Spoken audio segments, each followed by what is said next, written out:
এরপর নারদ মুনি তো মহা আনন্দিত, বীণাটি রাধে রাধে বলেছে। তাই নারদ মুনি ওই বীণানন্দে নাম গাইতে গাইতে ঢেকি জালি চেপে উঠে চলে আসছে বৃন্দাবন থেকে দ্বারকার মাটিতে। তাই কেমন ভাবে জয় রাধে জয় রাধে জয় রাধে বলো রাধে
শত শত কোটি দণ্ডবত।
মন্দিরে একটি দানব্রত যজ্ঞ করবে, যার নাম হবে প্রভাস যজ্ঞ।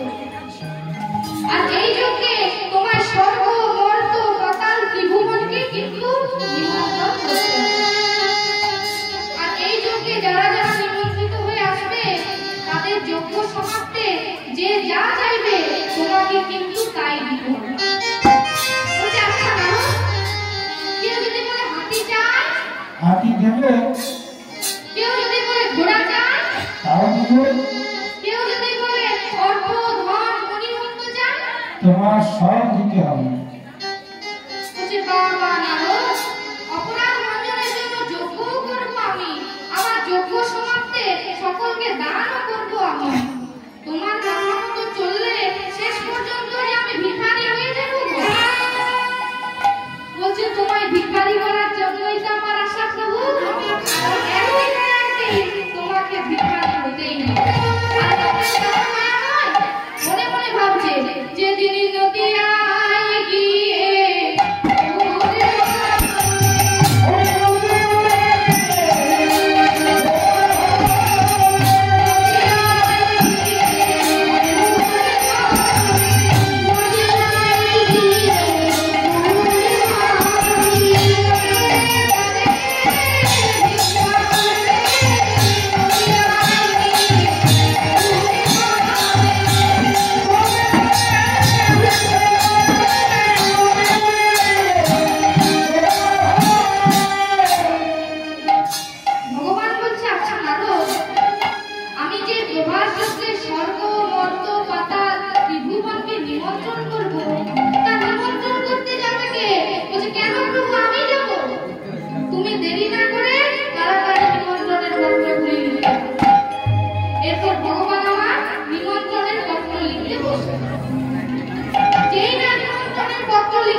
আমি তাকে তাকেই করবো, আমি বৃন্দাবনের কাউকে নিমন্ত্রণ করবো। বলে সে কি রে ভাই, এত যজ্ঞ করবি আর সেই যজ্ঞে যদি বৃন্দাবনের মা বাবা সখারা কেউই আসবে না, তাহলে তো যজ্ঞটা সম্পূর্ণ হবে না রে ভাই। শোনবা না, তোকে একটা কথা বলবো। তোর দক্ষ রাজা সে দক্ষ যজ্ঞের কথা মনে আছে? দক্ষ রাজা দক্ষ যজ্ঞ করেছিলেন, সকলকে কিন্তু নিমন্ত্রণ করেছিলেন, কিন্তু পরম কৃষ্ণ শিবকে সে নিমন্ত্রণ করে, তাই তার যজ্ঞটাও সম্পূর্ণ হয় না, অসম্পূর্ণই থেকে যায়। ঠিক তেমনি তুই করবি প্রভাস যজ্ঞ। আর এই যজ্ঞে যদি বৃন্দাবনের মা বাবা সরকাররা কেউই আসবে না, তাহলে তো যজ্ঞটা সম্পূর্ণ হবে না। ঠিক আছে দাদা, ঠিক আছে, তুমি যখন এত করে বলছো তাহলে বৃন্দাবনের পিতা আর মাতাকে নিমন্ত্রণ বলছে।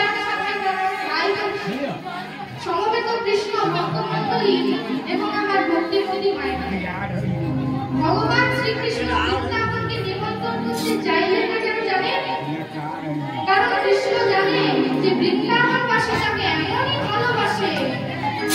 ভালোবাসে যে তারা নিমন্ত্রণের আশা করে না। শুধুমাত্র তার একটি খবর পেলেই ছুটে আসে, তাদের কোনো মান অভিমান নেই গো। তাই ভগবান আমার বললেন আমি তাদের নিমন্ত্রণ করব।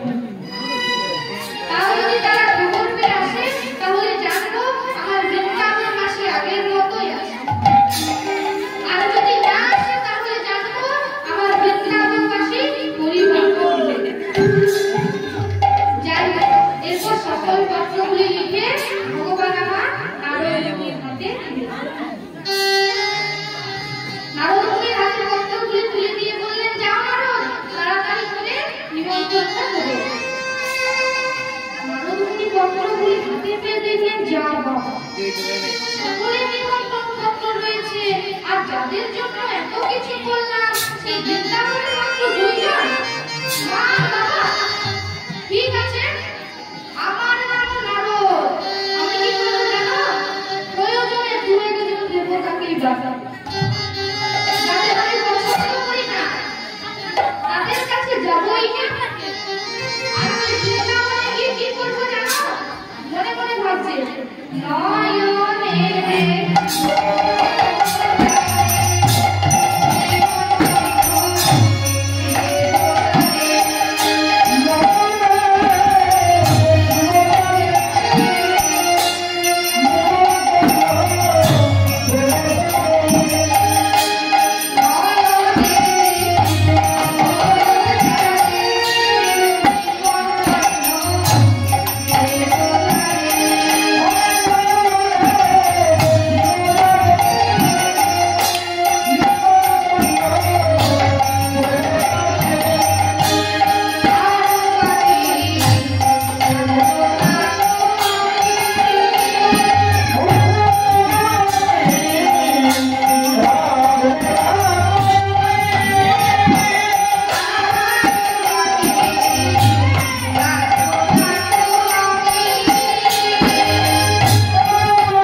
মাইক ম্যানটা দেখুন মানে এসে বক্সার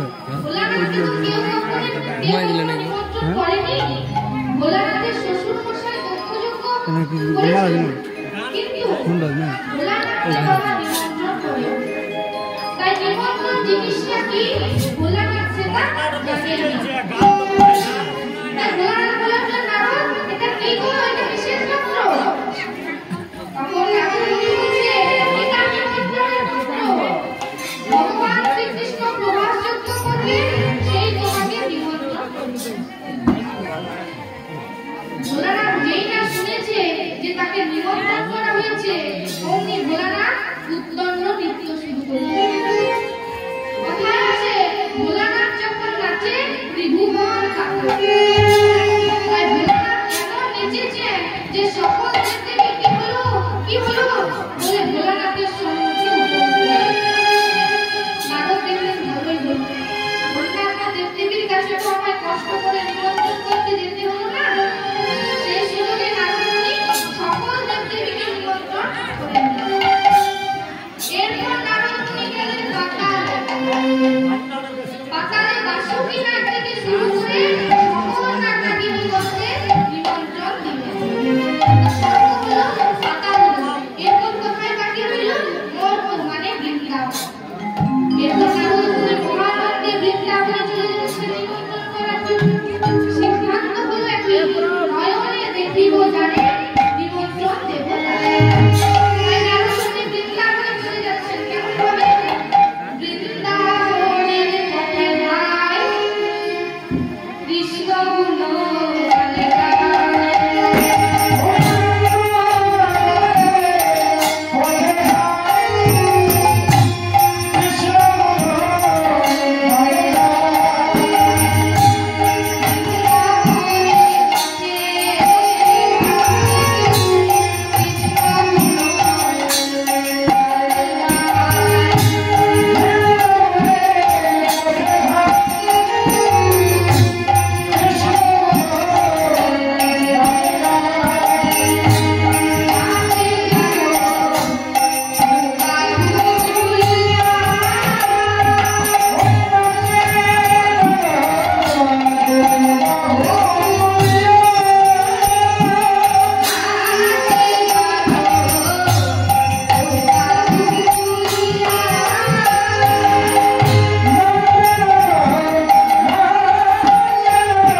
পৃথিবীতে তো অনেক জায়গা ছিল, গঙ্গা ছিল, যমুনা ছিল, কৃষ্ণা ছিল, কাবেরী ছিল, গোদাবরী ছিল।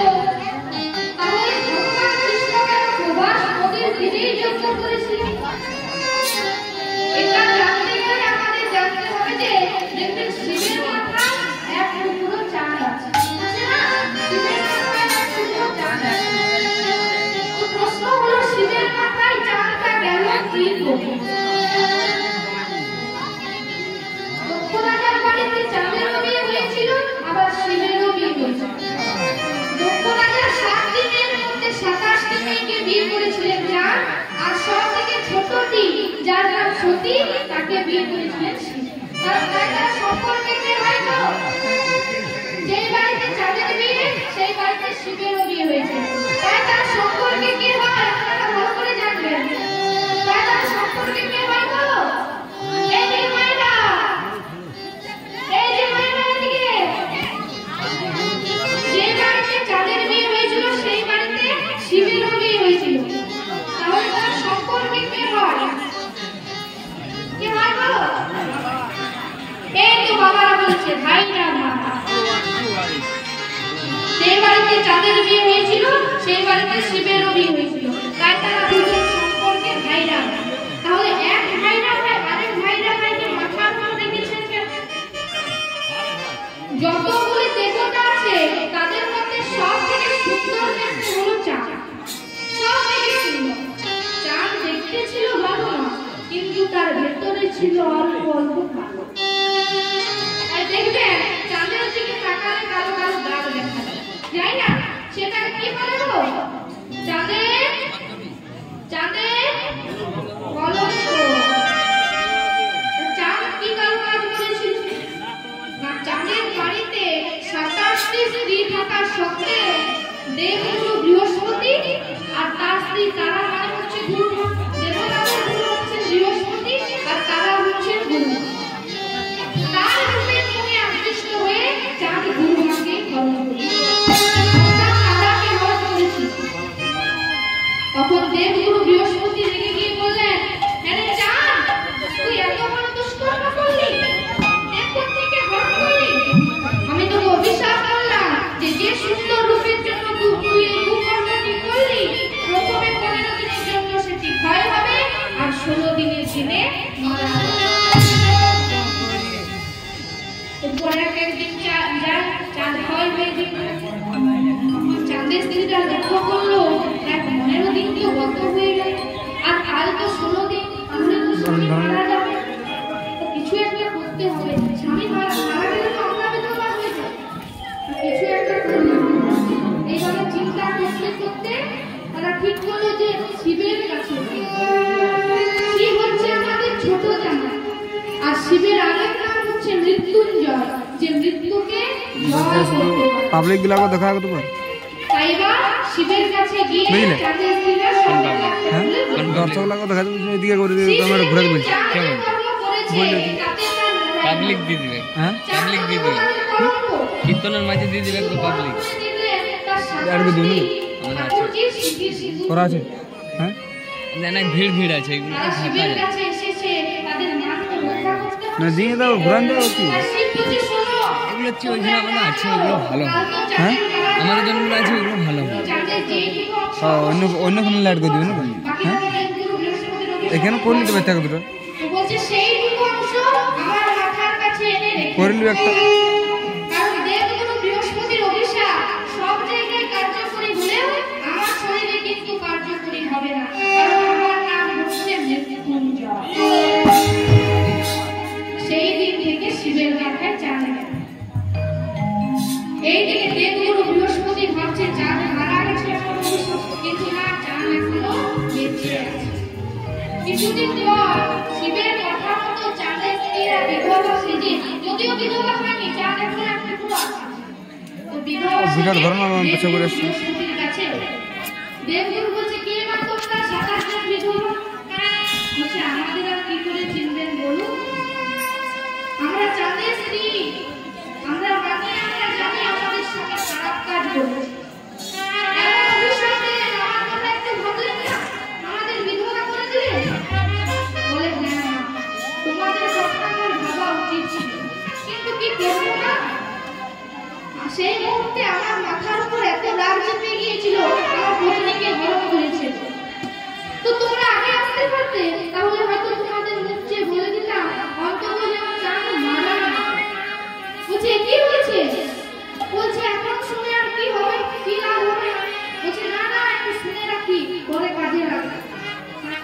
দেবগুরু বলছে তাহলে শোনো, চাঁদ যদি বেঁচে থাকতে থাকতে আসতে আর চাঁদের যেইটুকু অংশ অবশিষ্ট ছিল সেইটুকু যদি প্রভাস নদীর জলে স্নান করিয়ে দিতে পারতে তাহলে চাঁদ তার নিজের পূর্ণ দেহটা। সাথে সাথে চাঁদের স্ত্রীরা বলে উঠল, গুরুদেব আমাদের স্বামী মারা যায়নি, শিবের মাথায় জোড়া রেখেছে। এরপর শিবের মাথা থেকে চাঁদের অংশটুকু নিয়ে প্রভাস নদীর জলে স্নান করে দিলেন। সাথে সাথে চাঁদ নিজের পূর্ণ দেহটা ফিরে পেলেন। সেই থেকে নারদ মুনি বলছে ভগবানকে, প্রভু তোমাদের দেবতাদের মধ্যে এক দেবতা হচ্ছে চাঁদ, সে যদি এত বড় দুষ্কর্ম করে প্রভাস নদীর জলে স্নান করে নিজের পূর্ণ দেহটা ফিরে পায় তাহলে তুমিও প্রভাস নদীর তীরে যজ্ঞ করে তোমার বৃন্দাবনের পরিবারকে ফিরে পাবে। তাই ভগবান শ্রীকৃষ্ণ প্রভাস নদীর তীরে প্রভাস যজ্ঞ করেছেন। তা যাই হোক, এরপর যথাসময়ে সকলে একে একে আসতে শুরু করল। দেব নর কিন্নর কিন্নরী সকলেই প্রভাসে আসতে শুরু করলেন। তাই পদকর্তা কলম দিলেন,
আর কি বলছে জানেন? ওরে গোপালের